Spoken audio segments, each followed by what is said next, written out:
अहम ख़बर आहे हैदराबाद खां वासा शेर कंदासीं। सिंध हाई कोर्ट पारां वाइल्ड लाइफ के कंजर्वेटर के तोहिनी अदालत जा नोटिस जारी। खाते के असल ऑफिसर ज़्यादती खिलाफ सिंध हाई कोर्ट में पिटीशन दाखिल कराई।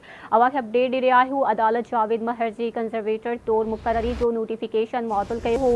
सालन खां अदालती हुक्म ते अमल न थियण करे चीफ सेक्रेटरी ऐं ॿियनि खे नोटिस जारी कयो वियो।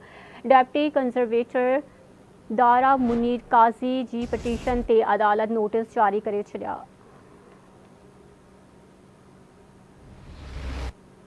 अवां खे अपडेट दे रहा आहियूं। अहम ख़बर आहे हैदराबाद खां सिंध हाई कोर्ट पारां वाइल्ड लाइफ के कंजर्वेटर के तोहिनी अदालत जा नोटिस जारी।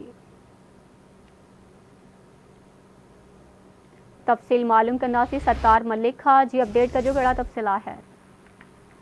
जी बिल्कुल ॿुधायां त सिंध में जंगी खाते जे ऑफिसरनि जे ऑफिस में केतिरनि सालनि खां फॉरेस्ट डिपार्टमेंट जे ऑफिसरनि जो राज आहे। इन सिलसिले में हाई कोर्ट जे पिटीशन D 285 वाइल्ड लाइफ जे तरफ़ां दाख़िल कई हुई। इनमें इहो मौक़ो वीचार कयो वियो त खाते जो ॿिए खाते जो सीनियर ऑफिसर आहे जावेद महर, जेको ख़ुदि ॿिए खाते जे ऑफिसरनि जी सुञाणी नंबर 9 ते मौजूदु आहे।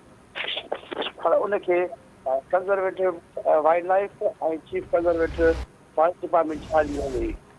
हाई कोर्ट 2021 में गवर्नमेंट जो नोटिफिकेशन उहो मुतल हुकुम जारी कयो हो, पर उनजे बावजूदि में खाते जी तरफ़ां केस न ठाहियो वियो।